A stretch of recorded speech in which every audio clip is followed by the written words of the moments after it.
જય શ્રી કૃષ્ણ મિત્રો, હરિયમ કિચનમાં તમારું હાર્દિક સ્વાગત છે।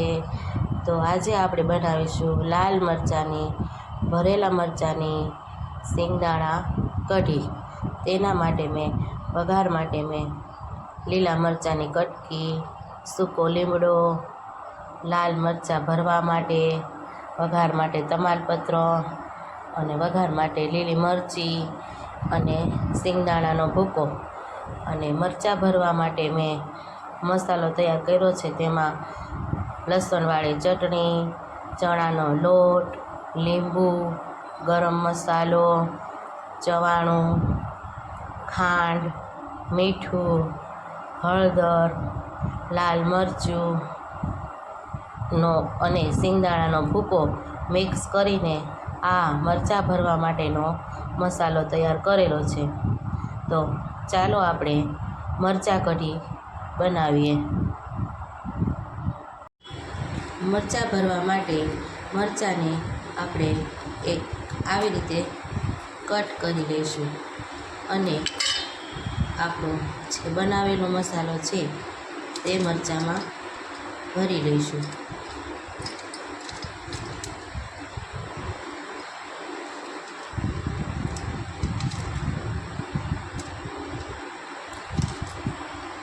તો આવી રીતે આપણે મરચાં ભરી લેવાના છે।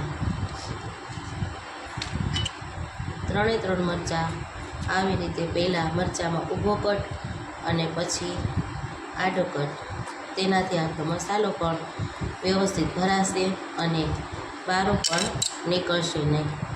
જુઓ છો મિત્રો, આપણે મરચાંના બી નથી કાઢતા કારણ કે અંદર મરચાંના બી છે જ નહીં।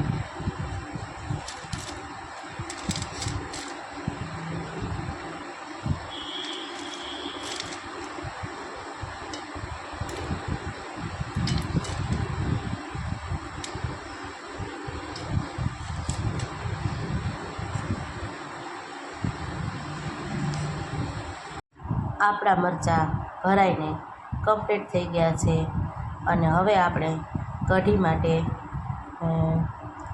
છાશ અને ચણાના લોટનું મિશ્રણ તૈયાર કરશું। તો અહીંયા મેં એક બાઉલમાં ઘરની બનાવેલી ખાટી છાશ લીધી છે। અડધો વાટકો ખાટી છાશ લેવાની છે।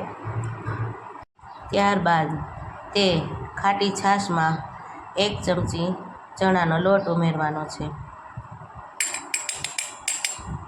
જો તમે ઘાટી કઢી પસંદ હોય તો તમે વધારે ચણાનો લોટ નાખી શકો છો અને આછી કઢી ખાતા હોય તો એ પ્રમાણે લોટ નાખવો। અહીંયા મેં 2 ચમચી ચણાનો લોટ લીધો છે। હવે ચણાનો લોટ અને છાશ બંનેને મિક્સ કરી નાખવાના છે। તો મિત્રો, તમે જોઈ શકો છો છાશ અને ચણાના લોટનું મિશ્રણ એકદમ સરસ તૈયાર થઈ ગયું છે। આ જેમ જેમ કઢી ઉકળશે તેમ તેમ મિશ્રણ ઘાટું થઈ જશે, એટલે તમારે જેમ ઘાટી કે આછી જે પ્રમાણે કઢી ખાતા હોય તે પ્રમાણે ચણાનો લોટનો ઉપયોગ કરવાનો છે।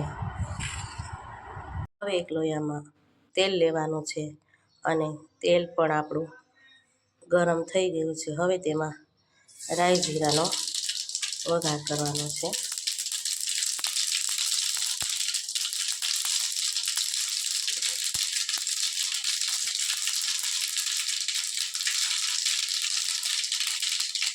ત્યારબાદ તેમાં લીલા મરચાં અને સૂકા લીમડાનો વઘાર કરવાનો છે।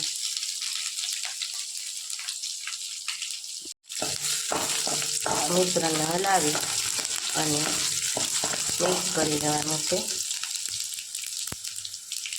ત્યારબાદ તેમાં છાશ અને ચણાના લોટનું મિશ્રણ ઉમેરવાનું છે।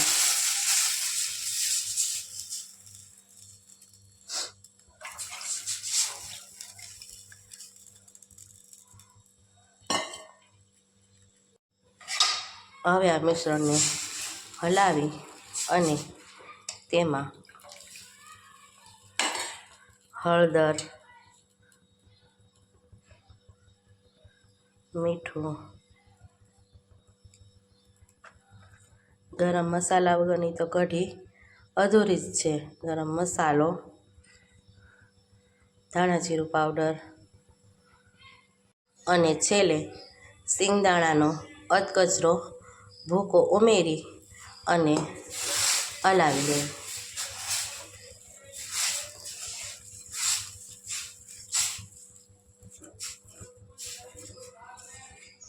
હવે આને ધીમા તાપે ઉકળવા દેવાનું છે.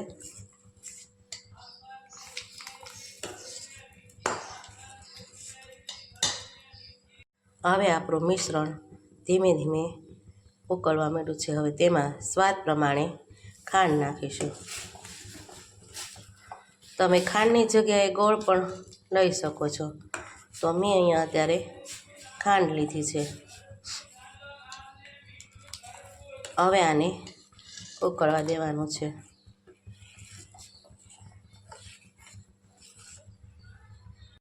કઢી આપણી એકદમ સરસ રીતે ઉકળી ગઈ છે અને આદું નાખતા તો આપણે ભૂલી જ ગયા હતા.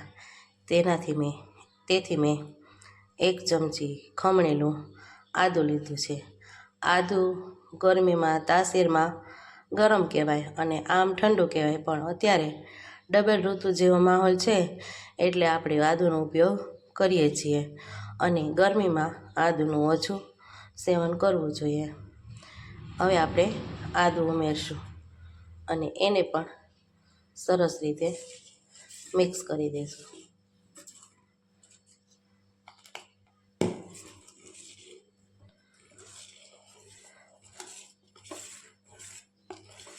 હવે બધું સરસ રીતે મિક્સ થઈ ગયું છે અને હવે એમાં છેલ્લે આપણે ભરેલા મરચાં એડ કરીશું.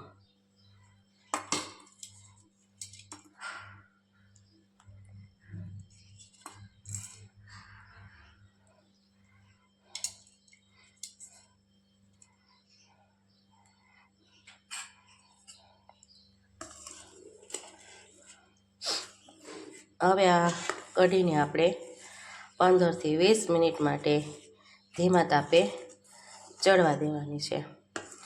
જ્યાં લગી મરચાં સરસ અંદરથી એકદમ બફાઈ ન જાય અને પોચા ન પડી જાય, ખાવા લાયક થઈ જાય ત્યાં લગી આને ચડવા દેવાના છે. કઢીને હલાવતા રહેવું, ત્યાંથી લોહી હોય તો બેસી અને બેક ન રહે અને અને હવાથી એકદમ ઘટ થઈ જાય છે. આપણી કઢી જો આછું મિશ્રણ પણ એકદમ થઈ છે.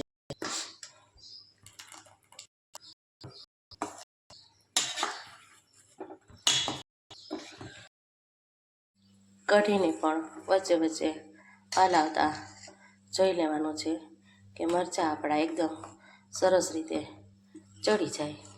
ત્યારબાદ સ્ટવ બંધ કરી અને ટેસ્ટ કરવાની છે. આપણી કઢી પણ એકદમ સરસ રીતે ઉકળી ગઈ છે અને મરચાં પણ ચડી ગયા છે. હવે તેને કોથમીરથી ગાર્નિશ કરીશું.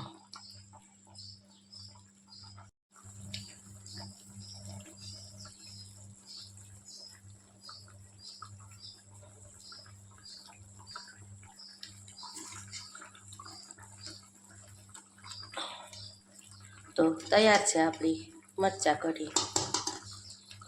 જોઈ શકો છો મિત્રો, 5 થી 10 મિનિટ સરસ રીતે ચડી ગયા બાદ એકદમ ઉકળીને સરસ તૈયાર થઈ ગઈ છે આપણી કઢી અને મરચાં પણ સરસ રીતે ચડી ગયા છે અને તે પણ એકદમ ઉપર આવી ગયા છે. તો તૈયાર છે આપણી મરચાં સિંગદાણાની કઢી.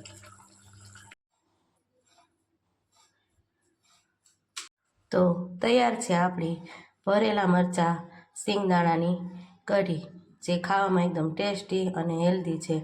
અને શરદી ઉધરસ થયા હોય, કફ હોય તો આ આખા મરચાંની કઢી ખાવાથી તે પણ તેમાં ફાયદો થાય છે.